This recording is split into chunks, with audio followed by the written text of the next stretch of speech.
But yes, we gonna let's talk a little bit more about ChatGPT. Oh yeah, you know what I'm saying? I'll be vibing, Jazzy. Y'all know that. All right, so let's see what this rabbi used ChatGPT for. A rabbi used ChatGPT to write a sermon. He said his congregation's reaction made him deathly afraid, but that it won't put him out of work just yet.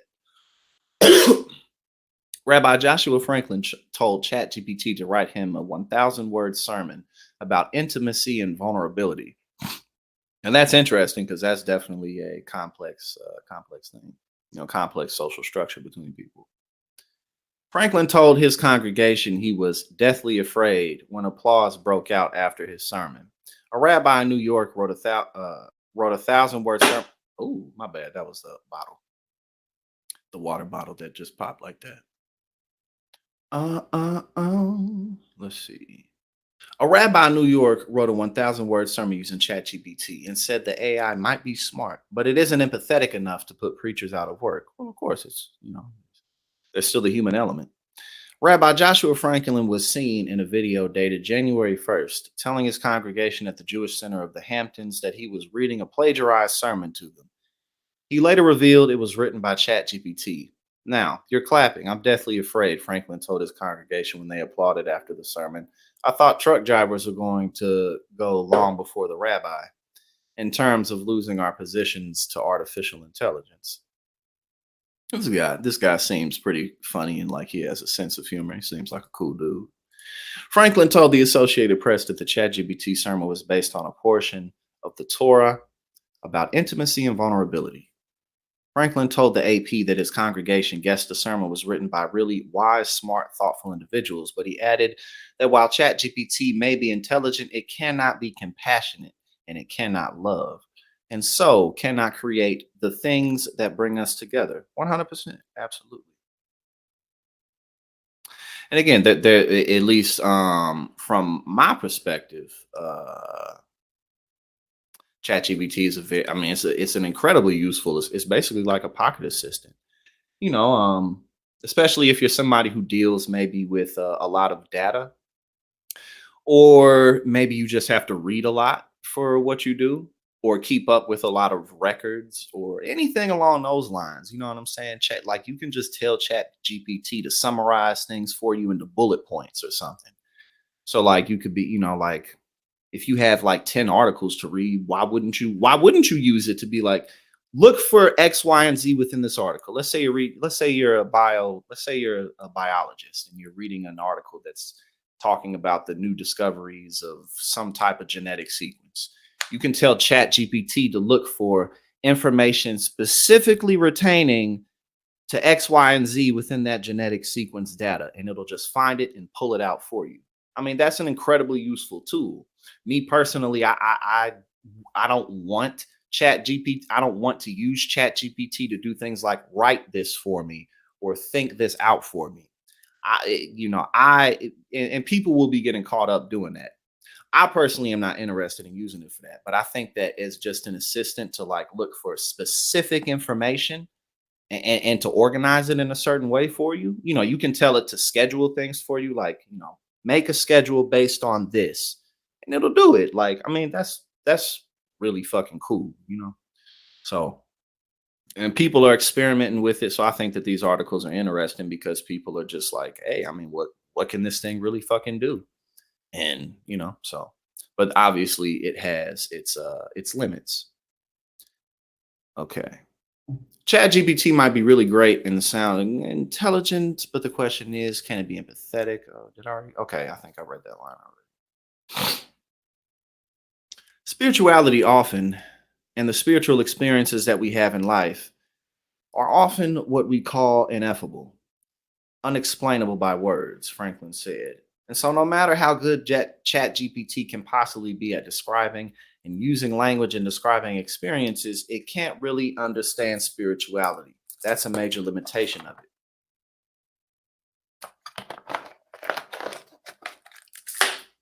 And it just came out in November, too, so it's still so new. Excuse me. Since its release in November, ChatGPT has been used to write a children's book and draft essays, among other things. People are using it to write everything from layoff emails to dating profiles. It's also become a productivity tool at work. And again, like at the end of the day, people who really try to get around being social human beings with chat GPT aren't really going to be able to do it effectively in the real world. But again, just using it as a tool that can really add value to your work life or even your personal life. Again, scheduling things, summarizing things. I mean, that's a very useful. You can ask it to calculate this and that. How much will it cost to do this? And then after I do, like that's budget this out for me. Just don't let it think for you completely. That's just the trick. But I mean, that's nothing new at the same time because television and media and advertisement has been thinking for people for a long time. So, at the end of the day, I'm not like worried about it from the sense of like, oh, this is gonna just destroy us. Like everything's in a gray area. Everything has its pros and cons. You know what I'm saying? Like there's a lot of things to criticize about, like for instance, social media's impact on society. But at the same time, social media's impact on society has drastically changed humanity for the better. You know what I'm saying? In terms of just our ability to connect one another for the good. So everything is a double-edged sword for the most part. You know what I'm saying? That's just reality. All right, cool. That's interesting. Okay, so the rabbi he told ChatGPT to write a sermon. All right. Next. Okay, so now let's continue because I have two more ChatGPT articles. So let's hold on. I'll pull those up. I got two more. Which one should we do first? Okay, let's do this one first. All right. Mm, mm.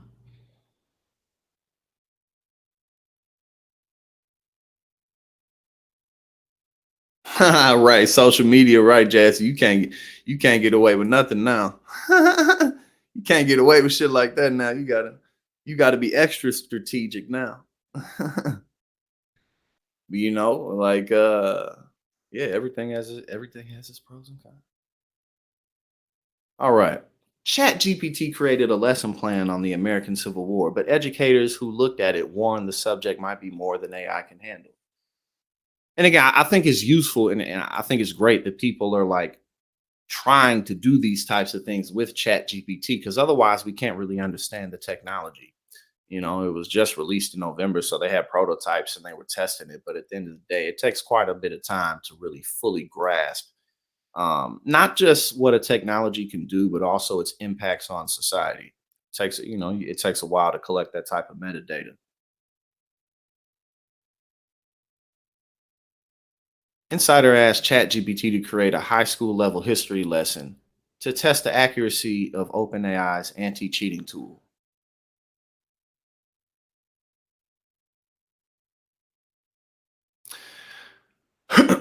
The tool failed to detect the lesson plan created by AI.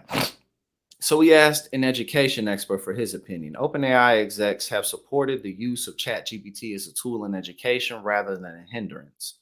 When ChatGPT was released to the public in November, people across many industries, including education, either applauded the artificial intelligence tool's potential or condemned it. Although schools in the UK and the US are hesitant to integrate AI into their learning models.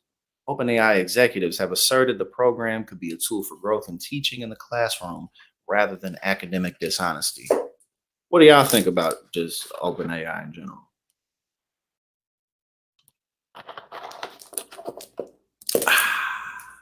Uh, okay. That summarizes. So let me find more specific information. Okay. Okay. So here's some of the quotes. I have used it to learn things myself, and I found it much more compelling than other ways I've learned things in the past. And that's this from the CEO of OpenAI. I would much rather have ChatGPT teach me about something than go read a textbook.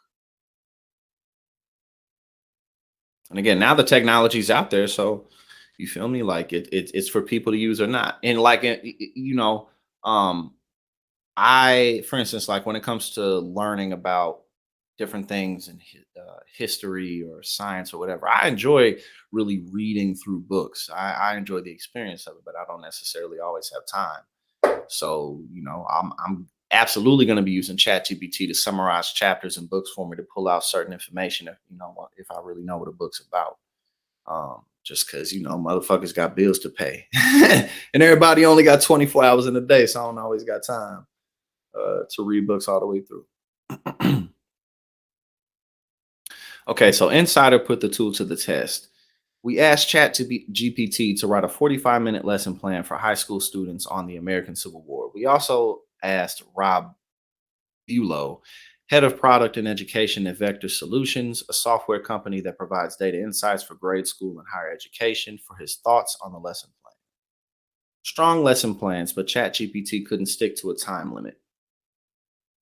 Bulow told Insider that the requested 45-minute lesson plan was strong and had no factual errors. There were specific recommendations on events with notable historical significance that are must haves in a curriculum on the American Civil War. The prompt itself necessitated brevity and a Cliff Notes level recap. Okay, so let's see what else he has to say about that. The outline of the lessons allocated time for each section, such as 5 minutes for the introduction to the subject and 25 minutes for exploring the causes, key events and battles, as well as the impact of the Civil War. And that's basically how ChatGPT works. Like you can specify exactly what you want it to do. But even though Insider asked for a 45-minute lesson, ChatGPT provided a total of 55 minutes. Still, Bulow added that 45 minutes is not a lot of time to cover the entire. I mean, I believe they meant to say the entirety of the American Civil War.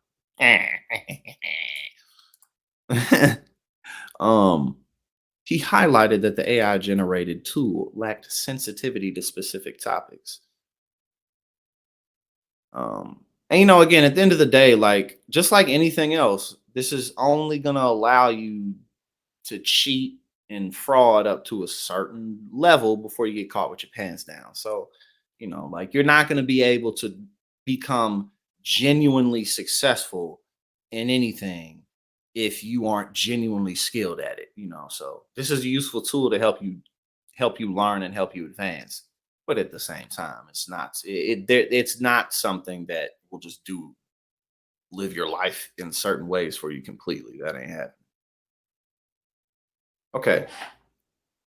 The presentation of topics like slavery, civil rights, and the fight for equality struck a relatively neutral, apolitical tone, he said. This exact lesson plan could be taught very differently depending on the teacher. So I'm curious how a more robust lesson plan would work.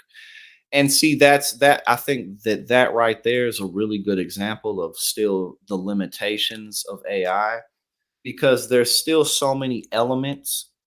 Um, because most of what we do, whether it's in our work, our family lives, I mean, it's our life experience. You know what I'm saying? So like, computers can't really fill in the blanks for how humans understand and interact with the world around them. So you can get blanket information from it, but different types of context, debating different types of context, because there's not the same perspective and same point of view always. When people look at the same picture, they can see different things. So that's something that AI can't replace, at least not at this point in time. And again, that's why at the end of the day, you can't really fake it completely with this. You can absolutely use this tool to assist you in your work, but there's still just context and sociable elements that AI just it doesn't get, because it's not human. Chat GPT wouldn't really grab students, and we're about to look through this, but I think that's a very good highlighted point too. It's not even just about the context, but also the human element of being able to grab people's attention. You know what I'm saying?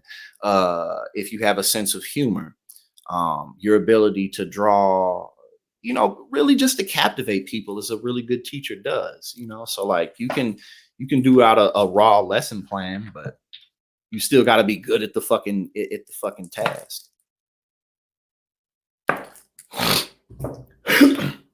Cause shit, at least for me, all my favorite teachers were the people who they were passionate about it.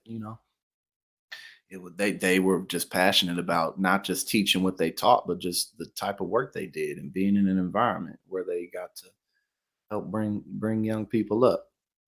Bulow found the suggestions on how to engage students during the lessons superficial and said they lacked inspiration and creativity.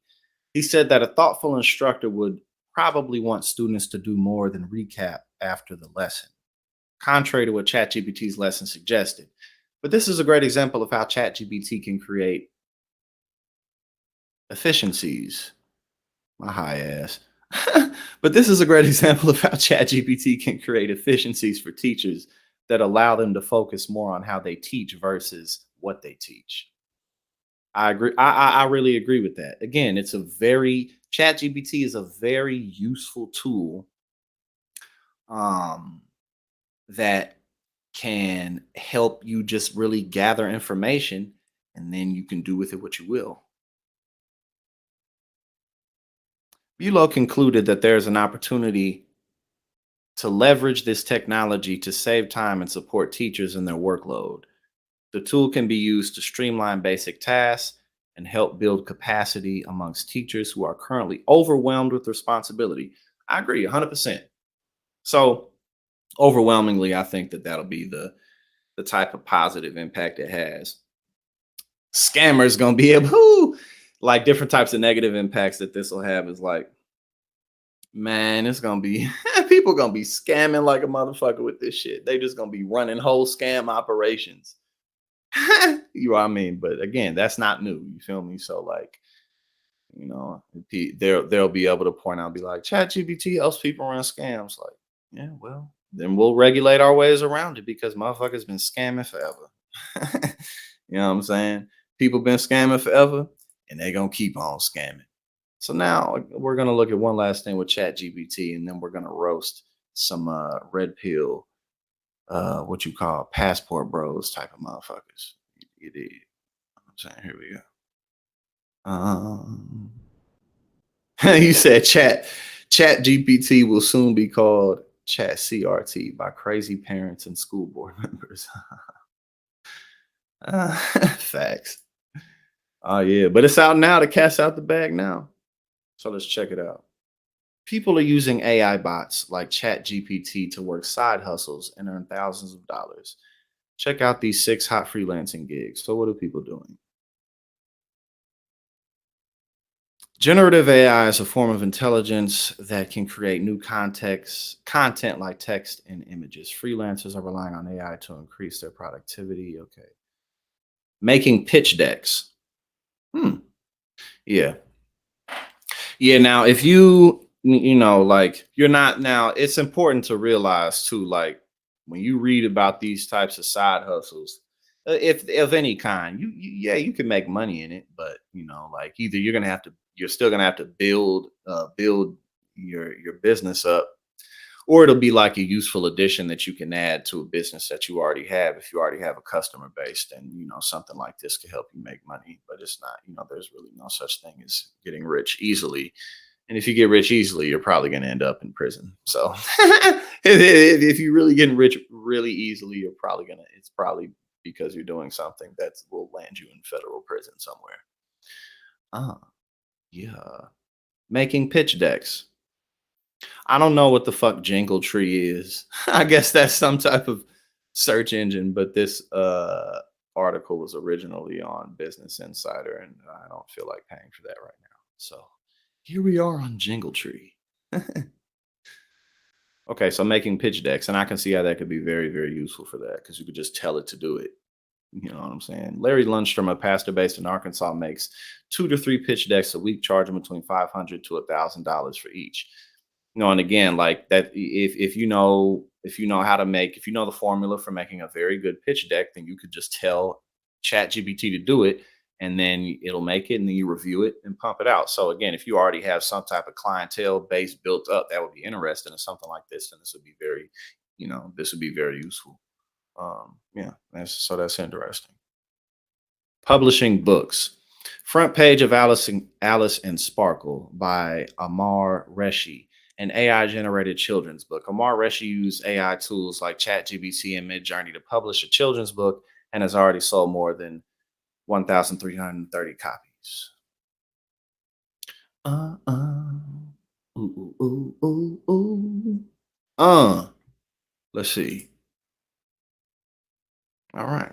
What's another one? Overdubbing videos in other languages. No, yeah.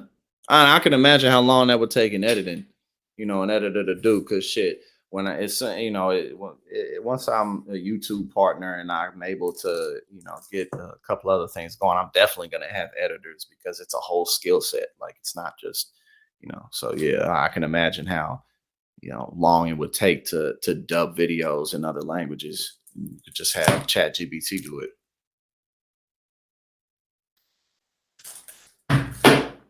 Big ass water. Uh, Creating resumes, 100%. Movie making, animation. Oh yeah, definitely. Yeah, 100%. Because if you just tell Chat GPT what exactly, yeah, okay. So generative AI tools are helping people put together movie pitches and animated shorts. We can't see the picture because we're on Jangle Tree. We on Jangle Tree. Jangle Jangle.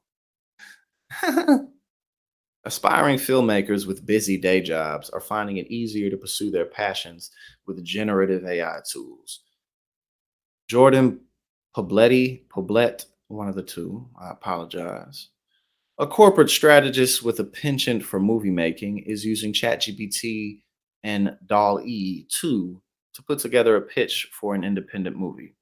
A particular Our particular film includes magical realism or aspects of magical realism that can't be created in a real world, he said, adding that Dolly 2 has been especially helpful in achieving the right feel. Nice. Nice.